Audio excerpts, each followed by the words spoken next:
सर्वप्रथम सर्वांना मराठी राजभाषा दिनाच्या म्हणजेच मराठी भाषा गौरव दिनाच्या खूप खूप शुभेच्छा. मराठी काय आहे तर साधू संतांचा उपदेश आहे मराठी, सह्यगिरीचा अभिमान आहे मराठी, शिवरायांच्या उपकाराची जाणीव आहे मराठी, कित्येक साहित्यिकांच्या संघर्षाने समृद्ध झालेली भाषा आहे मराठी. मराठी फक्त भाषा नाही तर आपली माय आहे, आपली आई आहे. अमृतालाही प्रज्वलित ठरवणारी भाषा म्हणजे मराठी. प्रज्वलित करणाऱ्या हरिभक्त बराई बाल कीर्तनकार कुमारी रेणुकाताई मिसळ यांच्या अमृतवाणी समृद्ध झालेली भाषा आहे मराठी. हरिभक्त बराई कुमारी रेणुकाताई मिसळ म्हणजे मूर्ती लहान पण कीर्ती महान असे त्यांना संबोधले जाते. ताईंनी शालेय जीवनापासूनच अनेक पुरस्कारांनी ताईंना सन्मानित करण्यात आलेले आहे. इयत्ता 10वी व 12वी त्यांना गुणवंत विद्यार्थी म्हणून सन्मानित करण्यात आलेले आहे. श्रीमद भगवद्गीतेच्या 700 श्लोकांच्या कंठस्थ परीक्षेत महाराष्ट्रातून सलग 2 वेळा त्यांनी प्रथम क्रमांक प्राप्त केला. त्यामुळे तीर्थक्षेत्र काशीच्या या परीक्षेत प्रथम श्रेणी मिळवल्याबद्दल काशी तीर्थक्षेत्रामध्ये त्यांचा भव्य असा सत्कार करण्यात आलेला आहे. दिनांक 21 मार्च 2024 रोजी अयोध्या येथे भारतातील सर्वात कठीण परीक्षेत त्यांना भारतातून प्रथम क्रमांक त्यांनी पटकावलेला आहे आणि त्या हरिभक्त फळायला खऱ्या अर्थाने झालेल्या आहेत. ताई एक उत्तम कथाकार आहेत, कीर्तनकार आहेत, तसेच त्यांच्या रसाळ आणि अमृतवाणीने श्रोते अगदी मंत्रमुग्ध होतात. त्यामुळे त्यांच्या कीर्तनाला व कथेला प्रचंड प्रतिसाद मिळतो. त्यांच्या कुटुंबामध्ये धार्मिक वातावरण असल्याने त्या स्वतः गोमातेची सेवा करतात. विशेष म्हणजे त्या पाककलेतही सुगरणही आहे. बालवयापासूनच त्यांच्यावर उत्तम संस्कार झाले असल्याने बाह्य जगाचे कोणते आकर्षण न ठेवता अत्यंत साधेपणा त्या आपल्या आचरणामध्ये जगतात. उच्च शिक्षणाची क्षमता असूनही धर्मप्रचारासाठी व धर्मरक्षणासाठी त्यांच्या मातापित्यांनी त्यांना समर्पित केले आहे. आचार, विचार व उच्चार या तिन्ही गुणांचा संगम त्यांच्यामध्ये दिसून येतो. अशा कीर्तनकार आज आपल्याला लाभलेले आहेत. मी आपल्या शाळेच्या मुख्याध्यापिका अकोलकर मॅडम यांना विनंती करतो की त्यांनी ताईंचा सन्मान करावा.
अगदी मायथॉलॉजी पासून ते सायकोलॉजी पर्यंत आणि हिस्ट्री पासून ते केमिस्ट्री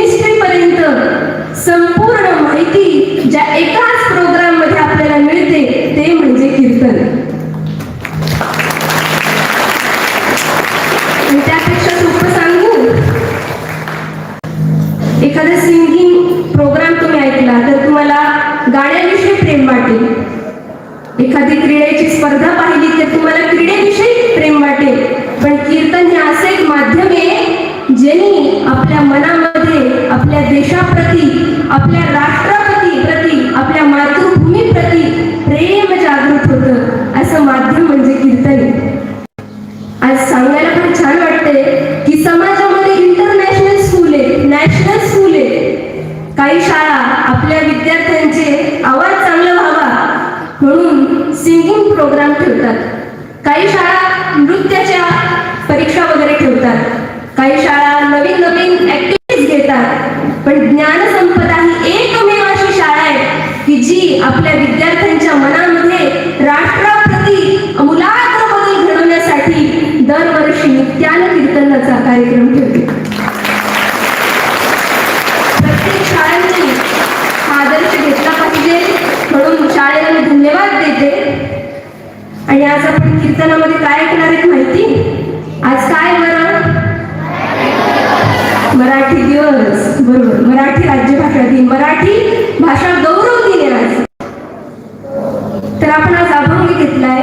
आपुलिया हिता जो असे जागता, धन्य माता पिता तयाशिया. कीर्तनामध्ये कसं असतं माहिती का? कोणत्या तरी एका संताचा सुंदर असा अभंग घ्यायचा असतो आणि त्याचा अर्थ सांगायचा असतो. बरोबर. आज आपण जो अभंग घेतलाय ना तो अभंग कोणाचा माहितीये? हा अभंग संत श्रेष्ठ, संत शिरोमणी, संतांचे मुकुटमणी असणाऱ्या श्री तुकाराम महाराजांचा आहे. कोणाचा अभंग आहे? बरोबर, तुकाराम महाराजांचा. तुकाराम महाराज किती ग्रेट होते बरं.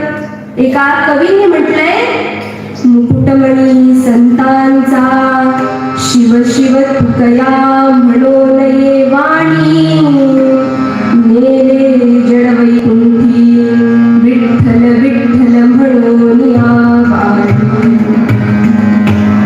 त्या वर्णनामध्ये ना वाणी शब्द दोनदा आलाय. आपल्या मराठी भाषेचं वैशिष्ट्य माहिती, स्पेशालिटी माहिती? एकाच शब्दाचे दोन अर्थ, दोनपेक्षा जास्त अर्थ आपल्या मराठी भाषेमध्ये निघतात. आता इथं जो पहिला वाणी शब्द आलाय ना त्या वाणी शब्दाचा अर्थ काय होतो माहिती तुम्हाला? पहिला जो वाणी शब्द आलाय त्याचा अर्थ होतो शॉपकीपर, दुकानदार. आणि दुसरा जो वाणी शब्द आलाय त्याचा अर्थ होतो, आपण आपल्या मुखातून जे शब्द बाहेर पडतात ना त्याला आपण वाणी असं म्हणतात. पहिल्या शब्दाचा अर्थ काय निघाला? पहिल्या वाणी शब्दाचा अर्थ काय? शॉपकीपर. आणि दुसऱ्या शब्दाचा अर्थ आपल्या मुखातून जे शब्द बाहेर पडतात ती वाणी. असे अनेक शब्द आपल्या मराठी भाषेत आहेत. एवढंच काय, आपल्या मराठीची सुंदर असं वैशिष्ट्य सांगू. आपल्या मराठी भाषेमध्ये एखाद्या वाक्यामध्ये चुकीच्या ठिकाणी पॉज घेतला ना तर लगेच अर्थ बदलतो. आता तुम्हाला एक उदाहरण सांगते, तुम्हाला लक्षात येते का बघू. समजा वाक्य असेल, इथे कचरा टाकू नये. वाक्य काय? आता त्यामध्ये गंमत पहा बरं का. आपल्या मराठीमध्ये कशी गंमत आहे, आपण या वाक्यामध्ये कुठं कुठं थांबतोय बरं? इथे या शब्दानंतर थांबतोय, कचरा या शब्दानंतर थांबतोय, टाकू या शब्दानंतर थांबतोय आणि नये या शब्दानंतर पूर्ण येतोय. पण आपण या वाक्यामध्ये जर चुकीच्या ठिकाणी पॉज घेतला तर लगेच अर्थ बदलतो. चुकीच्या ठिकाणी पॉज घेतल्यावर कसा अर्थ होईल? इथे कचरा टाकून ये, बदलला की नाही अर्थ? तसंच अजून एक वाक्य सांगते, आम्ही सगळे बैलगाडीत बसून गेलो. आता या वाक्यामध्ये चुकीच्या ठिकाणी पॉज घेतल्यावर कसं होणार? आम्ही सगळे बैल गाडीत बसून गेलो. इतकी सुंदर आपली मराठी, पळवावी तिकडं पळते आणि वळवावी तिकडं वळते, अशी आपली मराठी. तर एवढंच नाही, तुम्ही आयुष्यामध्ये फ्रेंच शिका, इंग्लिश शिका, जपानी शिका, पण आपल्या मराठीमध्ये जेवढी गोडी आहे ना तेवढी गोडी कोणत्याच भाषेत नाहीये. मी परवा एक दृष्टांत वाचला होता, एक छोटीशी कथा वाचली होती. त्याच्यामध्ये आपल्याला मराठीचा अर्थ, मराठीचं महात्म्य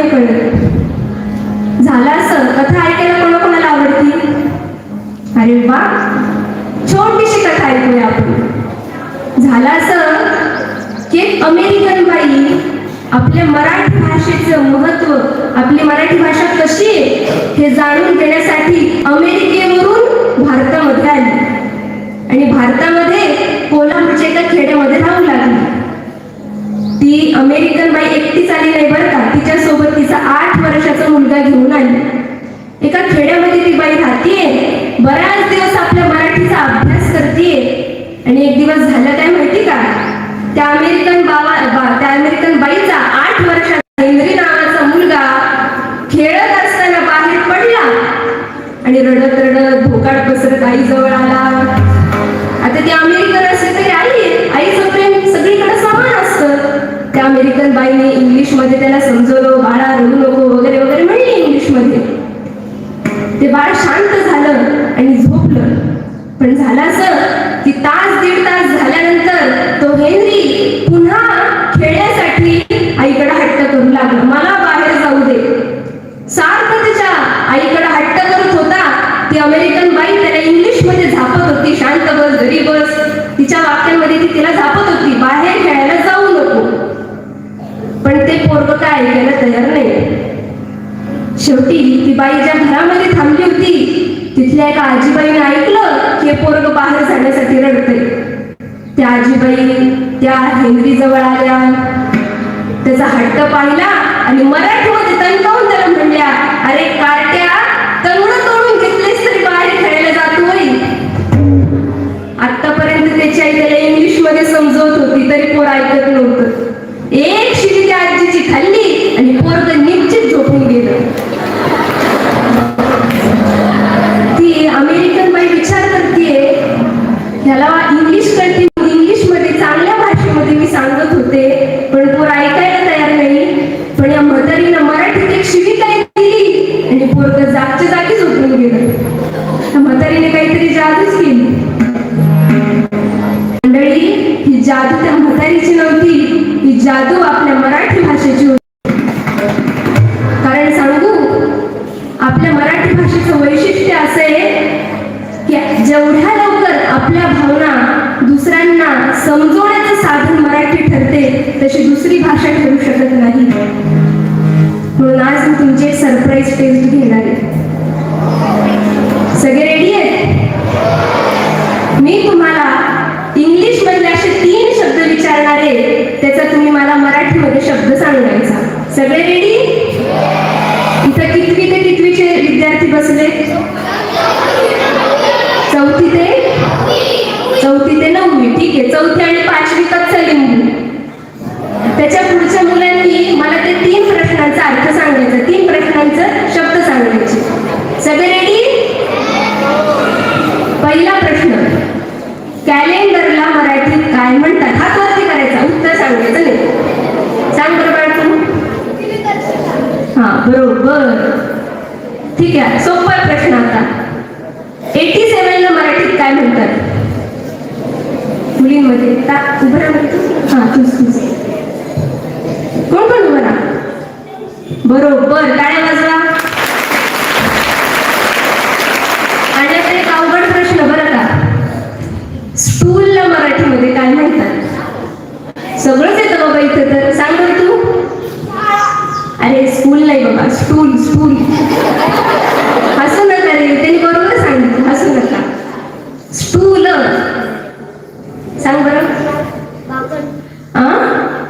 माकड सांग. पाठ नाही, पाठ म्हणजे खाली मांडतात त्याला पाठ म्हणतात. कोणाला माहिती स्टूलला मराठीत काय म्हणतात? कोणाला? शिक्षकांना माहिती? कोणाला? ठीक आहे, आता मी सांगते, तुला येतं का सांग? नाही, खुर्ची नाही. कोणाला येतंय? हरले का सगळे? स्टूलला मराठीमध्ये घडवंजी असं म्हणतात. काय म्हणतात? आज मराठीचं महत्व आपण ऐकतोय तेव्हा आज कीर्तनातून जाताना काय विचार करून जायचं माहिती? मी आज घरी गेल्यावर रोज 5 शब्द मराठीमधले जे मला माहिती नाही ते लिहून ठेवणार आणि त्याचा वापर मी रोज करणार. एवढं फक्त करा, एवढं आपल्या मराठीसाठी करा. बाकी तुम्ही काही करू नका मराठीसाठी, एवढं फक्त घरी जाऊन करा. मी एकदा मराठीविषयी कविता करताना माझ्या मनामध्ये असं स्फुरलं होतं की मराठी भाषा सगळ्यांनाच जवळ घेते बरं का. जसं कोल्हापूरच्या लोकांची मराठी वेगळी, आपल्या पश्चिम महाराष्ट्राच्या लोकांची मराठी वेगळी, ती मराठी मराठवाड्यात गेली तर तिथली मराठी वेगळी. सगळ्या रंगामध्ये रंगणारी आपली मराठी. ओवीत ज्ञानेशाच्या गाथेत तुकयाच्या दासबोधी दासांनी केला गौरव भाषेचा. ताने बाळ निजवाया लोण्याहून मऊ होई, ताने बाळ निजवाया लोण्याहून मऊ होई. माझ्या भाषे सममाय देवा सर्वांना लाभावी, माझ्या भाषे सममाय देवा सर्वांना लाभावी. आता तुम्हाला कळलं असेल कीर्तनकार म्हणजे काय असतं. आपला विषय चालू होता वाणी या शब्दापासून आणि इथपर्यंत आणून पोहोचला. आता आपण पुन्हा अभंगामध्ये प्रवेश करूया. काय म्हटले अभंगामध्ये? आज आपण जो अभंग घेतलाय तो कोणाचा आहे? बरोबर, तुकाराम महाराजांचा. 4 चरणांचा अभंग आहे. पहिल्या चरणात महाराज म्हणतात, आपुलिया हिता जो असे जागता, धन्य माता पिता तयाचिया. तुम्हा सगळ्यांना समजेल अशा भाषेत काय म्हणले? आपुलिया हिता. आपुलिया म्हणजे काय? बरोबर. आणि हिता म्हणजे काय? हित म्हणजे काय? हित म्हणजे काय? कल्याण शब्द माहिती तुम्हाला? माझं कल्याण हो. आई घरात म्हणत असेल तुझं कल्याण झालं पाहिजे. हित म्हणजे आपल्या प्रोग्रेस साठी जे हेल्पफुल ठरतं त्याला काय म्हणायचं? हित. तुकाराम महाराज काय म्हणतात? आपुलिया हिता जो असे जागता. जागता म्हणजे अवेअर. आपल्या हितासाठी जो जागताय, जो जागृत आहे, त्याचं पुढं काय म्हणजे? धन्य माता पिता तयाचिया. ज्याला आपल्या आयुष्यामध्ये प्रोग्रेस करायची आहे असं ज्याला वाटतंय आणि त्यासाठी जो अवेअर आहे त्याचे आई वडील फार धन्य आहे असं तुकाराम महाराज म्हणतात. आता तुम्ही प्रश्न कराल, समजा मला माझी प्रोग्रेस करून घ्यायची आहे आणि त्यासाठी मी अवेअर आहे, तर माझे आई वडील कसं काय धन्य? धन्य तर मी असलं पाहिजे असं प्रश्न करतात. माझे आई वडील कसं काय धन्य? आता तुम्हाला परत एक प्रश्न विचारते. समजा तुमच्या शाळेमध्ये 2 मुलांचे बेदम मारहाण झाली, बेदम भांडणं झाली, दोघांनी एकमेकांना परत तुडवून काढले आणि असे भांडणं प्रिन्सिपल मॅडमकडे गेले. तर प्रिन्सिपल मॅडम मुलांना काय म्हणतात? उद्या येताना तुमच्या पॅरेंट्सला घेऊन या म्हणतात की नाही? तेच जर कोणी मारहाण करते का तिकडं? नाही ना. तेच जर तुम्ही 10वी मध्ये 10th मध्ये आउट ऑफ मार्क मिळवले, छान स्कोरिंग केलं, तरी देखील प्रिन्सिपल मॅडम काय म्हणतात? तुमच्या पॅरेंट्सला घेऊन या, त्यांचा आम्हाला सत्कार करायचा आहे. प्रश्न तोच आहे, मारहाण केली, भांडणं केली तरी पॅरेंट्सला बोलवतात आणि काही चांगलं काम केलं तरी पॅरेंट्सला बोलवतात. का बरं? कारण उत्तर आहे का? आपल्या अपयशामध्ये जरी नसले तरी आपल्या यशाचे भागीदार हे आपले आई वडील हेच पहिले असतात. आपले आई वडील आणि आपले शिक्षक याशिवाय आपली प्रगती पाहणारे दुसरे कोणी नसतात. मित्रमैत्रिणी असतात, तो आपल्या मित्राला वाटू शकतं माझा मित्र पुढे जावा, पण किती पुढे जावा? माझ्या पुढे जाऊ नये. पण शिक्षक आणि आपले आई वडील असे एकमेव असतात ज्यांना वाटतं की माझा मुलगा, माझा शिष्य माझ्यापेक्षा मोठा व्हावा, माझ्यापेक्षा मोठी व्हावी, असं वाटतं की नाही?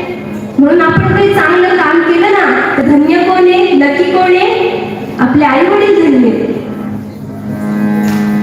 एका संस्कृत सुभाषितात म्हटलंय, सुशिलो मातृपुण्येन पितृपुण्येन चातुरः औदार्यं वंशपुण्येन आत्मपुण्येन भाग्यवान. आता तुम्ही विचाराल, एका ठिकाणी असं म्हटलेलं आहे, मानसशास्त्राच्या पुस्तकामध्ये मी वाचले, जशी घरामध्ये आपली आई असते ना, आपल्या आईचा जसा घरामध्ये स्वभाव असतो ना, तसाच स्वभाव तिच्या मुलांमध्ये उतरत असतो. स्लिपरीची गोष्ट आहे का तुमच्या सिलेबसमध्ये? ठीक आहे, नसेल. आपल्या घरी आईचा जसा स्वभाव असतो ना, तसा स्वभाव हळूहळू मुलांमध्ये डेव्हलप होत असतो. असतो. तुम्ही विचाराल असं कसं? तुम्हाला एक छोटीशी युक्ती देते. एखादं बाळ जन्म बरोबर, जन्म घेतल्यानंतर त्याची आई त्याला हृदयापाशी धरून दूध पाजते. जेव्हा ती आई त्या बाळाला हृदयापाशी धरून दूध पाजते ना, तेव्हा त्या दुधाच्या रूपामध्ये तिच्या हृदयातलं, तिच्या हृदयातली राष्ट्रभक्ती, तिच्या हृदयातली मातृभक्ती त्यामध्ये आपोआप उतरत असते. ये हृदयीचे ते हृदयी असं होत असतं. पण आज झालं कसं माहिती का? तुम्हाला नाही कळणार, इथं मोठे मंडळी त्यांना कळतील. आजच्या आयांना आपल्या लहान बाळाला द्यायला वेळ नाही. त्यांना करिअर करायला जायचं असतं. मला मान्य आहे करिअर महत्वाचंच आहे, पण आजच्या आयांना लहान मुलांना द्यायला वेळ नाही. आजच्या आया काय करतात माहिती? त्या बाळाला बाटलीमध्ये दूध भरून देतात. मोनोराईज पॉस्चराईज दूध त्या बाटलीमध्ये भरून देतात आणि ती बाटली बाळाच्या तोंडात लावून निघून जातात करिअर करायला. त्या बाळाला वाटतं ती बाटली म्हणजे आपली आईच आहे. त्या बाळाचं त्या बाटलीवर इतकं प्रेम जडतं, इतकं प्रेम जडतं की ते बाळ मोठं झालं तरी बाटली काही सोडत नाही. बाटलीमधलं रसायन मात्र बदललेलं असतं.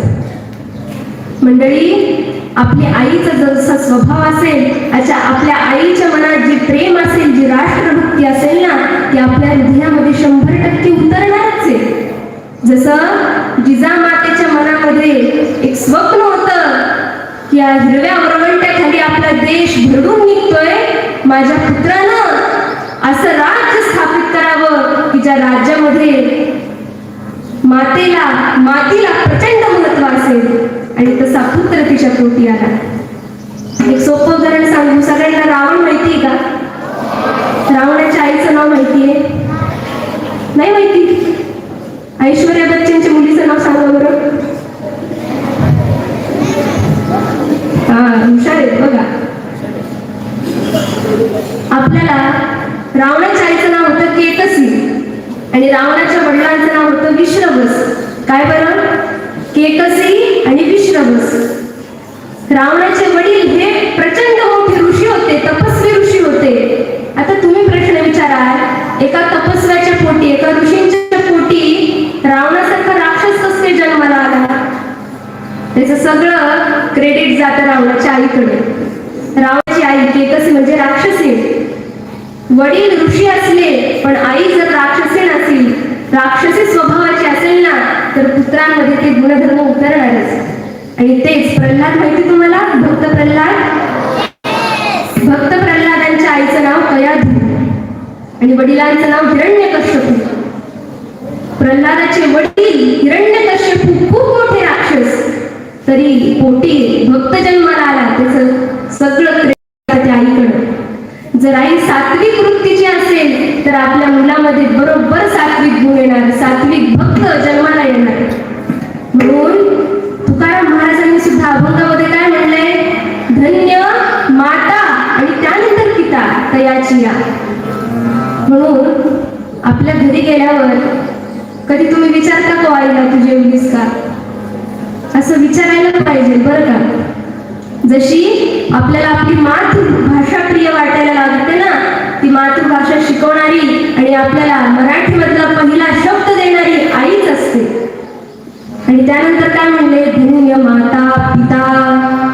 मातेनंतर कोणाला महत्व आहे? पण काय झालं माहिती का? बऱ्याच घरांमध्ये मुलांना आपले पप्पा म्हणजे विलन वाटतात की नाही? पप्पा म्हणजे विलन वाटतात. का बरं? पप्पा रागवतात, पप्पा बोलतात, पप्पा लवकर उठायला लावतात, म्हणून पप्पा विलन वाटतात. पण आपल्याला आपल्या वडिलांचे विस्फारलेले वटारलेले डोळे दिसतात, पण त्या मागचं त्यांचं आपल्यावर असणारं प्रेम का दिसत नाही. आपल्या वडिलांकडून आपल्याला प्रत्येक गोष्ट शिकायला भेटते. जगामध्ये कसं जायचं, कसं वागायचं हे शिकवणारे कोण आहेत बरं? आपले बाबा आहेत. धन्य माता पिता तयाची. जर घरामध्ये असा सुशील पुत्र जन्माला आला ना, असा सुंदर मुलगा जन्माला आला ना, तर कोण धन्य आहे? तर त्याचे आई वडील धन्य आहे. त्यापुढे म्हटलं गेलंय, पुळी कन्या पुत्र होती जे सात्विक. तयाचा हरिख वाटे देवा. असे गुणधर्म आपल्यामध्ये असले पाहिजे जेणे आपलं हित व्हायला पाहिजे. आता तुम्ही सगळे कोण आहेत? स्टुडंट्स आहेत. तुमच्यामध्ये अशा कोणत्या क्वालिटीज पाहिजे जेणे तुमची प्रोग्रेस होईल? संस्कृत मध्ये एक सुभाषित आहे, काक चेष्टा बको ध्यानम श्वान निद्रा तथैव च. याचा अर्थ होतो, पहिला काय, काकच चेष्टा.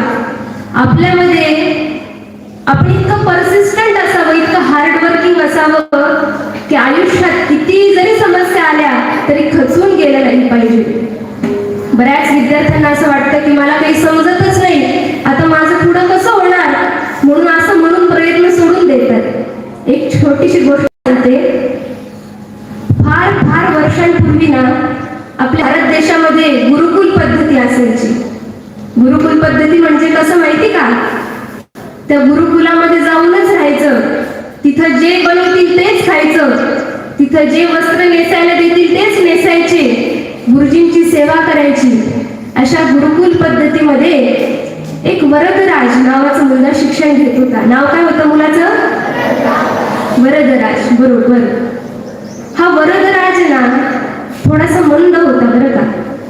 त्याला पहिल्यांदा शिकवलेलं, दुसऱ्यांदा शिकवलेलं, तिसऱ्यांदा शिकवलेलं समजायचं नाही. 4-5 वेळा त्याला सांगावं लागायचं. एक दिवस झाला असं, ह्या वरदराजचे गुरुजी त्याला प्रश्न विचारतात आणि हा वरदराजला त्या प्रश्नाचं उत्तरच देता येत नाही. गुरुजी इतके चिडतात म्हणतात, अरे दगडेच का तू, 4-5 वेळा तुला सांगावं लागतं तरी तुला समजत नाही. गुरुजी फार ओरडतात त्या वरदराजला. त्याला वाईट वाटतं आणि त्याच दिवशी तो ठरवतो की मी माझं सगळं गबाळ उचलून आता माझ्या घरी राहायला जाणार, मला काही शिकायचं नाही, मला काही जमणार नाही. म्हणून रात्रीच तो वरदराज त्याचे सगळे कपडे वगैरे आवरतो, एक गाठोडं बांधतो आणि पळून जायला निघतो. पळता पळता पळता जवळ गाव येतो. तहान लागती आणि तहान लागली म्हणून एक समोर विहीर दिसते. त्या विहिरीवर पाणी पिण्यासाठी थांबतो. पाणी पितो आणि पाणी पित असताना त्याला असं दिसतं की जी विहीर होती ना, त्या विहिरीच्या दगडात खोल असं निशाण पडलेलं होतं. तो वरदराज पाहतोय की दगड एवढा कठोर आहे, एवढा हार्ड आहे, तरी ह्याला निशाण कसलं पडलंय. म्हणून जवळ असणाऱ्या एका काकांना विचारतो की काका, ह्या विहिरीच्या दगडाला निशाण कसं पडलंय? तेव्हा तो माणूस म्हणतो, अरे बाळा, ही दोरी तुला दिसती का विहिरीला लावलेली? ही दोरी रोज ह्या दगडाला घासली जाते आणि त्यामुळं ह्या कठोर दगडाला सुद्धा ह्या मऊ दोरीनं कापले. त्या वरदराजच्या डोक्यात लख्ख प्रकाश पडतो की अरे दगडासारखा कठोर पदार्थ ही मऊ दोरी कापू शकते. त्याचं कारण म्हणजे रोज रोज ती त्या दगडावर घासली जाते. तर माझ्या दगडासारख्या बुद्धीवर मी जर अभ्यासाच्या दोरीने रोज रोज घासलं तर मला विद्या का बरं प्राप्त होणार नाही? मी एज्युकेटेड का बरं होणार नाही? म्हणून कधी पण प्रयत्न सोडू नका, निराश होऊ नका आयुष्यामध्ये. मी इतके प्रयत्न करीन, मला आयुष्यात जे बनायचं ते मी बनू शकेल. हा ध्यास मनामध्ये ठेवा, नक्की तुम्हाला जे हवंय ते भेटेल. पण तुम्हाला सांगू का, प्रयत्न करणं महत्वाचं आहे, पण कशासाठी प्रयत्न करावेत हे समजलं पाहिजे. तर काही जण म्हणतात मी खूप प्रयत्न केले, 15 वर्ष झालो. तर 15 वर्षाचं होण्यामध्ये काय प्रयत्न आहेत त्याच्यामध्ये? परवा माझं कीर्तन झाल्यावर एक 30-35 वर्षाचा माणूस माझ्या जवळ आला आणि म्हणाला की ताई, तुमच्यामुळे माझं फार कल्याण झाले. म्हणले, मी काय तुमचं कल्याण केलं? तेव्हा तो माणूस म्हणतो, तुम्ही कीर्तनामध्ये प्रयत्नांचं, हार्डवर्किंगचं महत्व सांगितलं आणि तुम्ही जेव्हापासून मला महत्व सांगितलं तेव्हापासून मी हार्ड वर्क करायला लागलो आणि इतके प्रयत्न केले की आज मी करोडपती झालोय. मी विचारलं की दादा, तुम्ही कसे प्रयत्न केले तेवढं मात्र सांगा. तेव्हा तो माणूस, तुमचं कीर्तन ऐकायच्या आधी फक्त रात्री चोऱ्या करायचो. तुमचं कीर्तन ऐकलं, हातोनात कष्ट करायला लागलो आणि दिवसा ढोळे पण दरोडे टाकायला लागलो. असं हार्डवर्किंग करून उपयोग आहे का? प्रयत्न कुठं करायचे,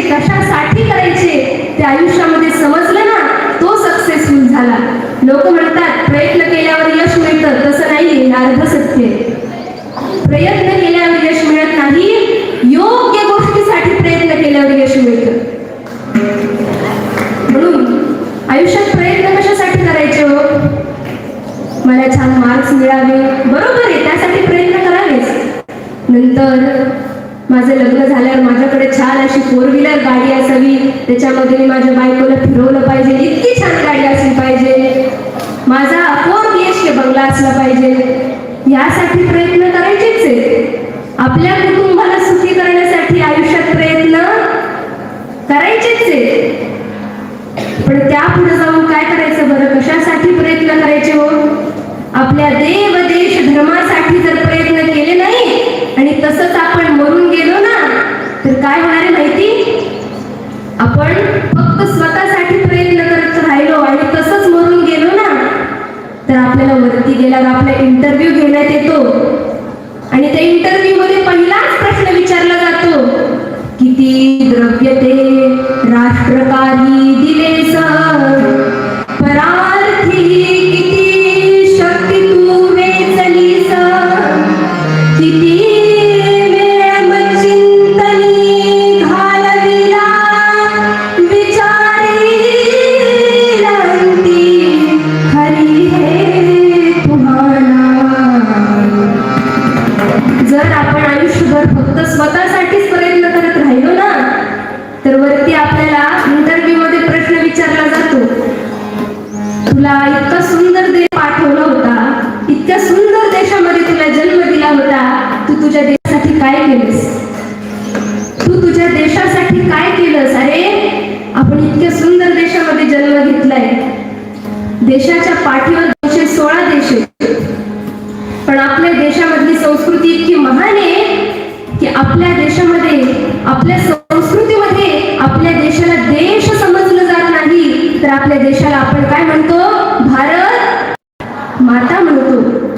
मातृत्वाची भावना फक्त आपल्याच देशामध्ये. तुम्ही ऐकले का पाकिस्तान अम्मी, अमेरिका मम्मी? ते म्हणत नाहीत असं का माहिती?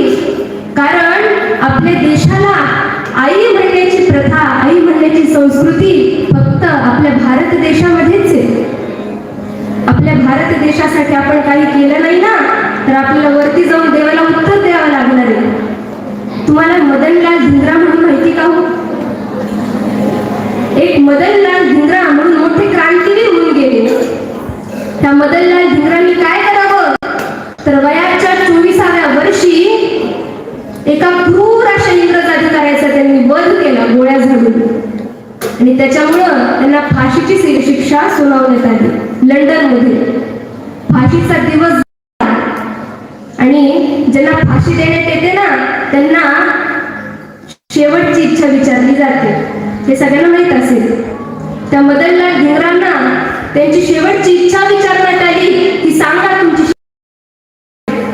तेव्हा तो 24 वर्षाचा तरुण म्हणतो, माझी एकच शेवटची इच्छा आहे की मला पुढचा जन्म मिळाला तर माझ्या मातृभूमीतच मिळाला पाहिजे आणि पुढच्या जन्मी मला असंच वीरमरण आलं पाहिजे. किती सुंदर इच्छा आहे पहा.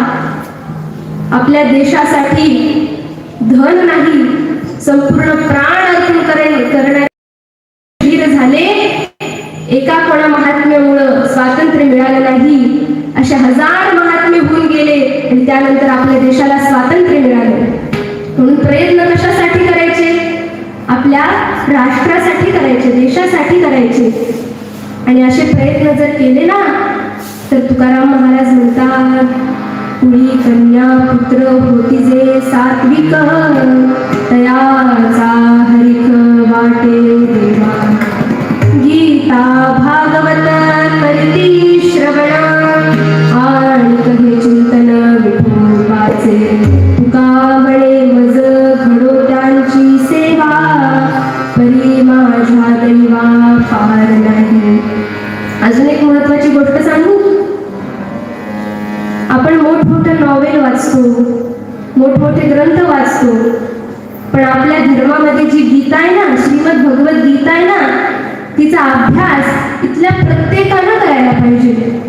तुम्ही विचाराल का करायला पाहिजे बरं? कारण आपल्या आयुष्यामध्ये 2 फेज येतात. मी काय करू आणि काय नाही करू, असं जेव्हा आपल्या मनामध्ये जंजाळ चालू होतं ना, तेव्हा उत्तर देण्याची गीताच आहे. तुम्हाला सुनीता विल्यम्स माहिती? त्या 6 महिन्यासाठी अंतराळात गेल्या होत्या.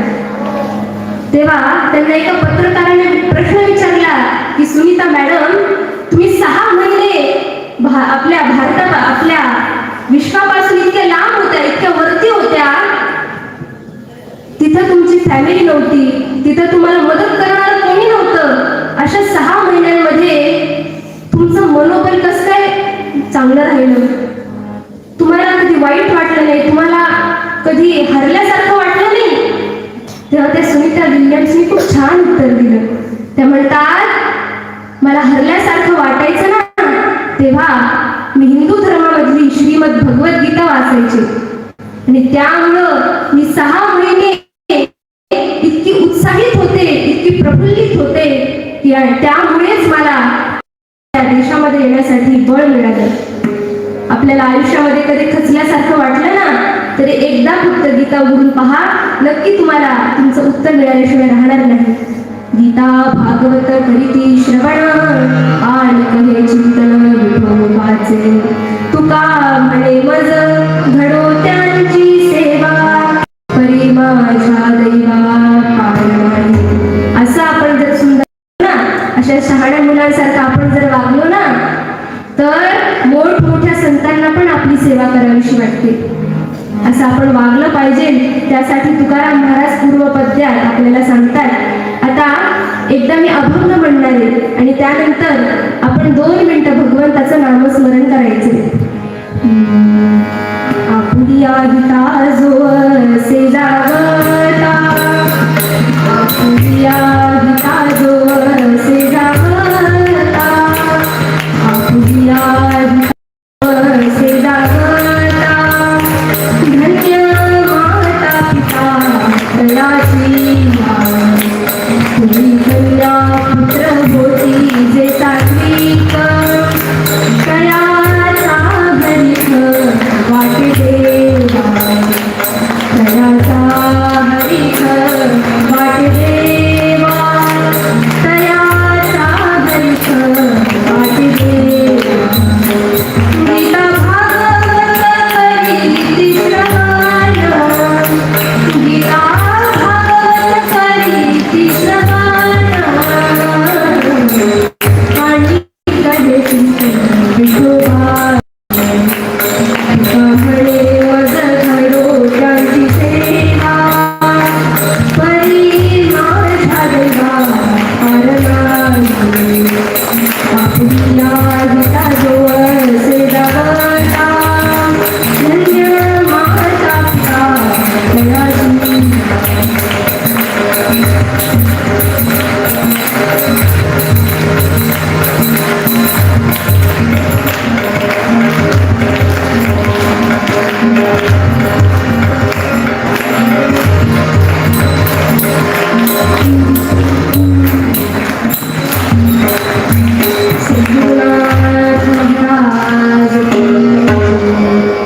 आता 2 मिनिटं आपण सुंदर असं नामस्मरण करायचं. देवाचं नाव का बरं घ्यायचं बरं? तुमच्या सगळ्यांकडे अँड्रॉइड फोन आहे, घरी फोन आहे. फोनला पासवर्ड असतो. पासवर्ड टाकल्याशिवाय फोन उघडतो का? जोपर्यंत योग्य पासवर्ड टाकला जाणार नाही तोपर्यंत फोन उघडला जाणार नाही. तसं आपल्या ह्या फोनचा पासवर्ड म्हणजे काय आहे तर नामस्मरण हे आपल्या फोनचा पासवर्ड आहे. जोपर्यंत आपण भगवंताचं नाम घेणार नाही ना तोपर्यंत आपल्या आतमध्ये जे नॉलेज लपलंय ना ते नॉलेज ओपन होणार नाही. म्हणून अतिशय प्रेमानं अतिशय भक्तीनं छान अशी टाळी वाजवायची, ताठ असं बसायचं आणि सुंदर असं भगवंताचं नाव घ्यायचं. रघुपती राघव राजा राम पतित पावन सीताराम.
गोव्याला कीर्तनाला गेले होते. 7 दिवस कीर्तन. तिसऱ्या दिवशी एक आजीबाई माझ्या जवळ आल्या आणि म्हणाल्या की ताई, माझा नातू हवा म्हणून आमच्या मरी आईकडं नवस केला होता की मला जर नातू झाला तर मी सुंदर असा हार छान कीर्तनकारांना घालू. तर ताई, मी तुम्हाला हार घालू का उद्या? आता मी म्हणले घाला, त्याच्यात काय. बरं, पुढच्या दिवशी ती बाई हार घेऊन आली आणि हार कसा माहिती का? 5 नारळ इकडून, 5 नारळ इकडून आणि मध्ये एक मोठं शहाळ आणि असा हार त्या बाईने माझ्या गळ्यात घातला. पुढचं कीर्तन मी वाकूनच केलं. म्हणून धन्यवाद देते की मला झेपल असा हार घातला. आता आपण एक सुंदर असा अभंग आणि त्याचा अर्थ ऐकला. त्याला पूर्वांग असं म्हणतात. आता आपण एक सुंदर अशी कथा ऐकणार आहे, ज्या कथेनं आपल्या हृदयावर आपल्या मातृभूमीचं, आपल्या राष्ट्राची प्रतिमा, जाज्वल्य प्रतिमा ठसली पाहिजे. भगवंतांनी गीतेमध्ये म्हणलंय, परित्राणाय साधूनां विनाशाय च दुष्कृतां धर्म संस्थापनार्थाय संभवामि युगे. भगवंतांनी गीतेमध्ये सांगितलंय की जेव्हा या पृथ्वीवर अधर्माचं साम्राज्य माजेल, संतांना, सत्पुरुषांना त्रास होईल ना, तेव्हा प्रत्येक युगामध्ये मी अवतार घेईन. भगवंत कधी पूर्ण रूपाने, कधी अंश रूपाने, तर कधी तलवार घेऊन क्रांतिकारकांच्या रूपाने अवतार घेत असतात. असाच एक अवतार आपल्या महाराष्ट्र भूमीत देखील झाला. अहो, तो काळ कसा होता ज्या वेळेस अवघ्या महाराष्ट्रामध्येच नाही तर संपूर्ण हिंदुस्थानामध्ये पोर्तुगीज, डच, फ्रेंच, मुघल, आदिलशाही, कुतुबशाही अशा अनेक शाया आपल्या हिंदुस्थानाच्या माथ्यावर बसून थैमान थैमान घालत होत्या. त्या काळामध्ये एक 16 वर्षाचा मुलगा उठतो काय, आपल्या मावळ्यांना जमवतो काय आणि रोहिणेश्वराच्या त्या सांब सदाशिवाच्या त्या पिंडीजवळ येऊन शपथ घेतो की मी असं स्वराज्य स्थापित करीन ज्या राज्यामध्ये गोठ्यातल्या गाईला, घरातल्या आईला आणि अंगणातल्या तुळशी माईला प्रचंड सन्मान असेल. हे राज्य व्हावे ही तो श्रींची इच्छा अशी प्रतिज्ञा करतो आणि आपल्या मावळ्यांना जमवून स्वराज्य स्थापित करतो. असं श्रेष्ठ व्यक्तिमत्व ब्राह्मण प्रतिपाळक छत्रपती शिवाजी महाराज. छत्रपती शिवाजी महाराजांच्या आयुष्यातले एक प्रसंग आपण ऐकणार आहोत. वेळ कमी आहे, थोडक्यात सांगण्याचा प्रयत्न करते. छत्रपती शिवाजी महाराजांनी आपल्या मावळ्यांना जमवून आता स्वराज्याची व्याप्ती वाढवत चालले. शिवाजी महाराजांचे मावळे कसे होते हो? जीवाला जीव देणारे मावळे होते. औरंगजेब एकदा शिवाजी महाराजांविषयी बोलताना म्हणतो, ये शिवबा किले जीतता है उसे मुझे डर नहीं, ये शिवबा के पास बड़े बड़े हथियार है उससे मुझे डर नहीं, ये शिवबा दिन ब दिन अपना स्वराज्य बढ़ाते जा रहा है उसे मुझे डर नहीं, लेकिन शिवबा के जो मावड़े हैं ना उनसे मुझे डर है, क्योंकि शिवबा ने जो मावड़े जोड़े हैं, इकट्ठे किए हैं, वो मावड़े कभी रुकते नहीं, कभी बिकते नहीं, कभी झुकते नहीं और कभी डरते नहीं. असे मावळे महाराजांनी एक एक मावळा जमविला आणि स्वराज्य आता वाढवत चालले. स्वराज्यामध्ये अनेक गडकोटे किल्ले जमवले, परंतु पुरंदरचा तह झाला. 11 जून 1665 रोजी पुरंदरचा तह झाला आणि प्राणांची शर्त करून जमवलेले किल्ले महाराजांना त्यापैकी 23 किल्ले मुघलांना द्यावे लागले. परंतु जेव्हा पुरंदरचा तह मोडला, 1670 सप्टेंबर मध्ये तह मोडला, तेव्हा पुन्हा हे 23 किल्ले महाराज एक एक करून जमवत आहेत. एक किल्ला, कोणता किल्ला हो? कोंढाणा. बरोबर, स्वराज्याच्या जिरे टोपातला गोंडा शोभावा असा कोंढाणा. परंतु हा कोंढाणा जिंकायला फार बिकट त्या औरंगजेबानं उदयभान राठोड नावाचा एक क्रूर सरदार त्यामध्ये ठेवलेला. हा उदयभान राठोड किती क्रूर. ह्या उदयभान राठोडानं काय करावं तर कमलकुमारी नावाची एक राजपूत कन्या जी सती जात असताना तिला पळवून आणलं आणि या कोंढाण्यामध्ये ठेवलं. आणि जेव्हा जिजाबाईंना कळालं की उदयभान तिच्यावर कधी देखील बळपूर्वक बळजबरी करू शकतो, तेव्हा जिजाबाईंनं शिवरायांना बोलवलं. लय सतीचा लय सतीचा राजगडी तो भूपाळ शिवते भार संदेश धाडिला तेव्हा भेटाया बाळ सत्वरी. जिजामातेने शिवरायांना निरोप पाठविला, जेवत असाल तर हात धुवायला इकडे या. त्या काळचे मुलं आई वडिलांचं ऐकायचे. म्हणून शिवराय जसा निरोप कळाला तसे जिजामातेच्या दर्शनासाठी गेले. आऊसाहेबांना मुजरा केला आणि विचारतात की आऊसाहेब एवढी घाई तुम्ही केली, काही तकलीफ. तेव्हा आऊसाहेब म्हणतात की शिवबा समोर तुला तो किल्ला दिसतोय, हो दिसतोय, त्याच्यावरचा झेंडा दिसतोय. एवढं फक्त जिजामातेने शिवरायांना म्हणाले. शिवरायांनी मान खाली केली. शिवबा अहो तुम्ही माझे पुत्र आहात अशी मान खाली करून चालणार नाही. माघ मध्य नोंदीच्या आत हा किल्ला स्वराज्यामध्ये आला पाहिजे. शिवराय म्हणतात गड बहु अवघड चढतो, गड बहु अवघड चढतो, जिंकाया धडन भार वजडतो, गडबडतो धडधडतो, वीरपणी काळवद निर्णय पडतो. अहो तो किल्ला जिंकायला सोपा नाही, त्यात उदयभान नावाचा राक्षस त्याच्यामध्ये बसलाय. शिवबा मला ते काही सांगायचं नाही. माघ मध्य नोंदीच्या आत हा किल्ला स्वराज्यात आला पाहिजे. शिवबांनी ऐकलं आणि आता स्वतः कोंढाणा जिंकायला जाणार. तेवढ्यात गडाखालून वार्ता आली. पुत्र विवाहोत्सव अवगुणी. काय झालं हो? गडाखालून वार्ता आली. कोल्हापूरच्या उमरठे गावाचा सरदार तानाजी मालुसरे त्यांच्या पुत्राच्या विवाहाची मुळवाटी देण्यासाठी गडावर येणार आहेत. शिवबांना काय आनंद झाला. तानाजी मालुसरे म्हणजे शिवाजी महाराजांचा उजवा हातच. तानाजी मालुसरे, शेलार मामा आणि सूर्याजी असे तिघे जण महाराजांसमोर आले.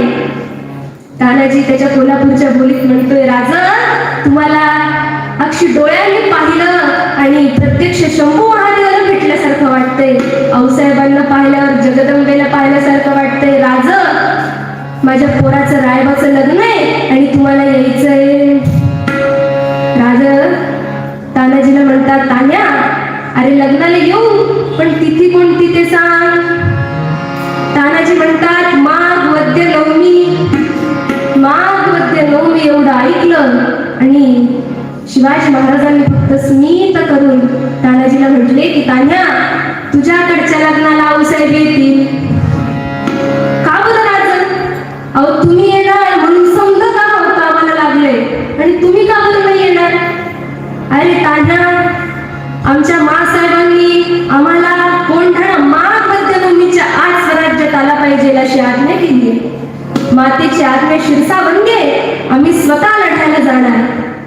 स्वतः लढायला जाणार एवढा शब्द फक्त शिवाजी महाराजांच्या तोंडातून तानाजींनी ऐकला आणि तो नरक व्याघ्र खवळला. तानाजी शिवाजी महाराजांना अहो हा तान्हा इथं जिद्द असताना स्वतः मालिक लढायला जाणार म्हणजे काय? जोपर्यंत तानाजी या देहामध्ये आहे ना तोपर्यंत मी तुम्हाला लढायला जाऊ देणार नाही. शिवाजी महाराज म्हणतात, अरे तानाजी तुझ्या पोराचं लग्न आहे, रायबाचं लग्न आहे, तू असं करतो. तेव्हा तानाजींनी दिलेलं उत्तर संपूर्ण इतिहासामध्ये गाजले. आधी लगीन कोंढाण्याचं आणि मगच माझ्या रायबाचं. विद्यार्थी मित्रांनो, शेजारी कोणी गेलं तर आपण लवकर पाहायला जात नाही. आणि त्या तानाजी मालुसरेंनी आपल्या पुत्राचं लग्न एवढा आनंदोत्सव सोडून शिवाजी महाराजांच्या स्वराज्याच्या व्याप्तीसाठी एवढं कार्य केले. तानाजी मालुसरे आपलं सैन्य घेऊन निघाले. आता सैन्याला आता कोंढाणा जिंकायला जायचं म्हणजे भाजीपाला आणण्यासारखं सोपं आहे का हो? काहीतरी प्लॅनिंग लागेल की नाही? कोंढाण्याची सगळी माहिती कुठून मिळणार? उदय भानाच्या आधी त्या कोंढाण्याचे जे सरदार होते ना, त्यांचं नाव होतं रायाजी घेरे सरनाई. तानाजी मालुसरे त्यांच्याकडं कोंढाण्याची माहिती विचारायला जातात. पण तानाजींना समजलं, आपण जर अशा देशामध्ये माहिती विचारायला गेलो तर रायाजी आपल्याला माहिती सांगणार नाही आणि गनिमांना आपला ठाव कळेल. म्हणून तानाजींनी काय करावं? गोंधळाचा वेश घेतला. डोक्याला मळवट फासलेला गोंधळाचा वेश घेऊन तानाजी रायाजींकडे गेले. रायाजींसमोर आले आणि गोंधळ घालायला सुरुवात केला. उदो उदो गरजुनी तरी तोच रामानाचा, गोंधळी आई कामी गोंधळी आईचा, आई कामी गोंधळी आईचा, आसूड हातात पाठीवर मारितो, सुपरीत अंबाबाई घेऊनी नाचतो, सुपरीत अंबाबाई घेऊनी नाचतो. गोंधळ रंगात आलाय. तेवढ्यात तानाजींनी स्वर बदलला. स्वराज रक्षणा सिद्ध हो मी करीतो नवरचना, स्वराज रक्षणा सिद्ध हो मी करीतो रचना, करीतो तव आमावलींच मर्दना, करीतो तव आमावलींच मर्दना. उद उद उद उद उद उद उद. रायाजींनी तानाजींचे शब्द ऐकले की गोंधळी काहीतरी वेगळंच बोलतोय. रायाजींनी विचारलं, तुम्ही नक्की गोंधळीच आहात ना? नक्की गोंधळच करायला आलात ना?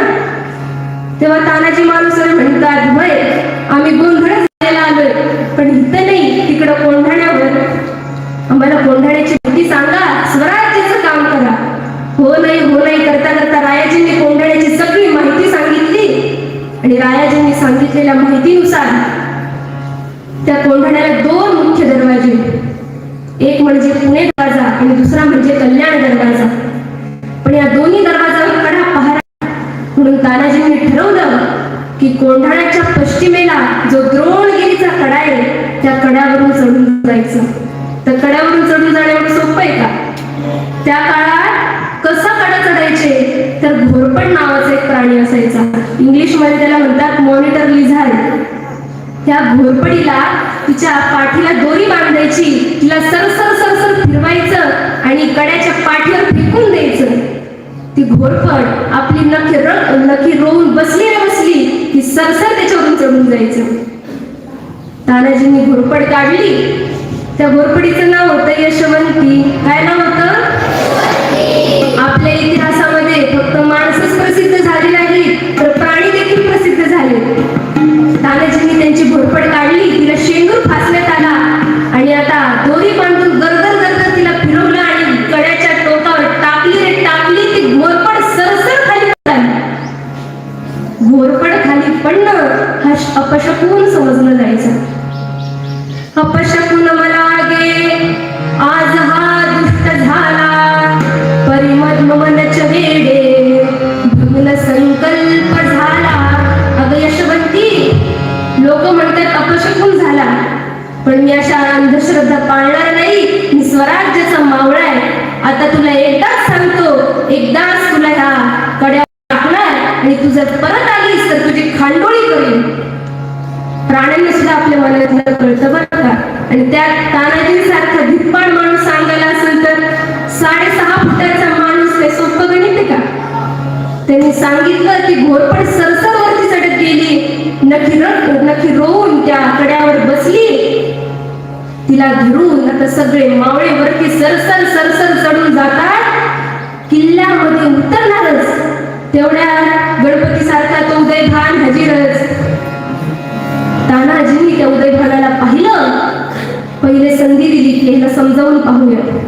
अरे उदयभाना, राजपूत धर्म सोडून असं मुघलांना मिळतोस, आया बहिणीवर वाईट नजर टाकतोस, असं करू नकोस. पुन्हा तुझ्या राजपूत धर्माचं पालन कर. पण तुम्हाला सांगू का, मूर्ख लोकांना किती उपदेश करा, आपलं डोकं फुटतं, तो काही शांत होत नाही. उदयभान तानाजीवर तलवार घेऊन निघाला. अरे माझा असून माझ्यावर वार करतोयस का? तानाजी पण खवळले. तानाजी शिंग खवळला.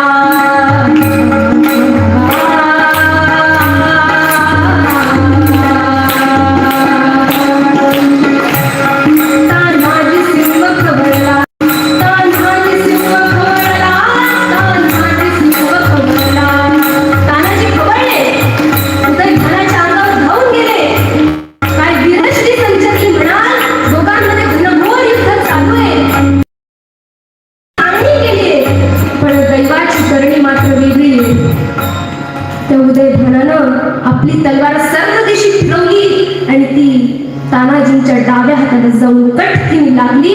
डाव्या हाताला रक्ताची धार लागली. पण जे शूरवीर असतात ना, ते किती पण संकट आले तरी हरणारे नसतात. आपल्या हाताला पुन्हा बांधलं, पुन्हा हा नरवीर लढायला तयार. परंतु त्या उदयभानाला अंगाची इतकी चाळणी गेली होती तानाजींच्या की आता चालवे ना. पण मागून एक वार झाला, छातीच्या आरपार तलवार गेली आणि सिंहासारखा तो देह क्षणामध्ये खाली कोसळून पडला. त्या उदयभानानं काय करावं? निष्प्राण पडलेल्या तानाजींच्या त्या देहावर थुंकला हो आणि लाथ मारून सरकून देत राक्षसासारखा हसू लागला. तानाजींच्या मामानी, शेलार मामानी पाहिलं की हा राक्षस कसा हसतोय आपल्या पोरावर. 80 वर्षाचा तो मामा धावून आला. मामानं मारलं भांग्याला, मामानं मारलं भांग्याला, मेलं बाराला, सपासप मेलं बाराला.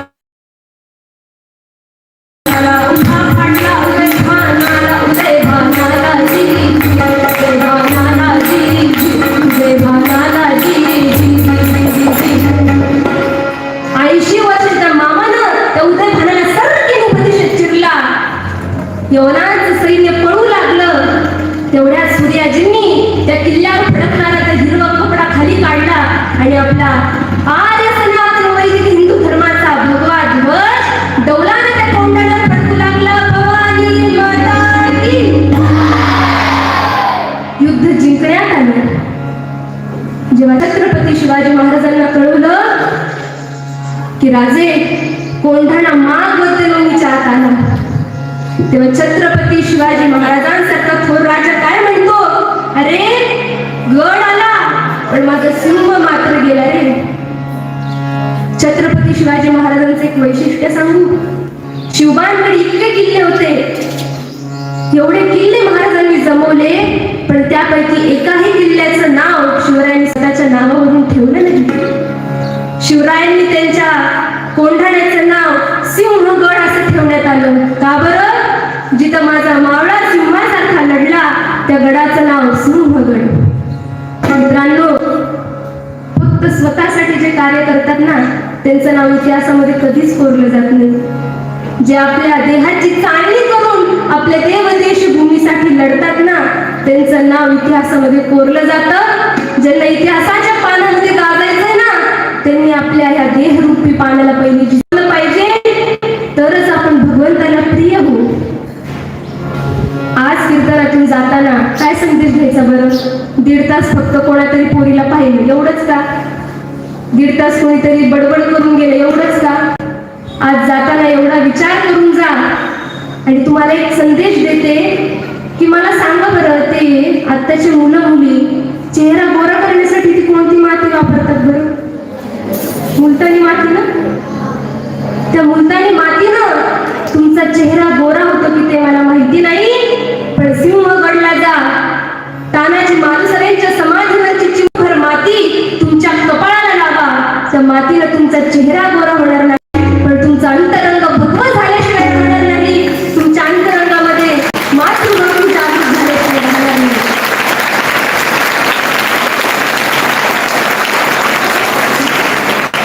असे जर तुम्ही वागत राहिला ना, असं जर प्रेम आपल्या हृदयामध्ये साठवत राहिला ना, अशी मातृभूमीची सेवा केली तर तुम्ही काय होणार आहे, तर प्रत्यक्ष त्या भगवंताला प्रिय होणार आहे. तुम्ही असं काम केलं ना तर प्रत्यक्ष भगवंत तुम्हाला एखाद्या कोणत्या ना कोणत्या रूपात भेटणार आहे. आणि तेच तुकाराम महाराज आपल्याला पूर्वपद्यात सांगतात. आपुलिया हिता जो असे जागता, आपुलिया हिता जो असे जागता, आपुलिया हिता जो असे जागता.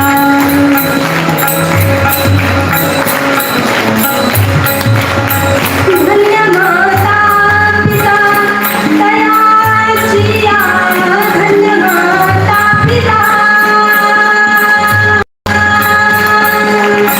धन्य माता पिता दयाची या, दयाची या. आपुलिया हिता जो असे जागता, आपुलिया हिता जो असे जागता, जो असे जागता, याची दान देवा देवा तुझा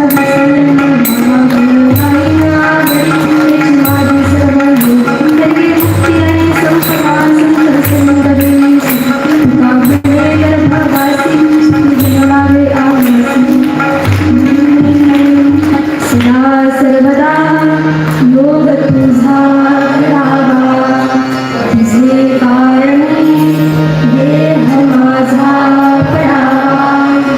उपेक्षू नको गुणवंता लंका, रघुनायका मागणे हेची आता. जय जय रघुवीर समर्थ. आज घडलेली सेवा माझ्या माता पित्यांच्या चरणी, हे दोन साथीदार आहेत त्यांनी मला सांभाळून घेतलं त्यांच्या चरणी. कारण आज मला वाटत नव्हतं माझ्याकडून कीर्तन सेवा घडेल कागज बसलेला असताना, पण या दोघांनी सांभाळून घेतलं त्यांच्या चरणी, माझ्या मातृभूमीच्या चरणी. आणि ज्यांनी कीर्तन भक्ती शिकवली ते माझे गुरुजी योगेश महाराज साळेगावकर यांच्या चरणी अर्पण करते. जेवढं काही चुकलं असेल मागलं असेल ते माझ्या पदरीचं आणि थोडंफार काही चांगलं वाटत असेल तर ह्या संत सज्जनांच्या चरणी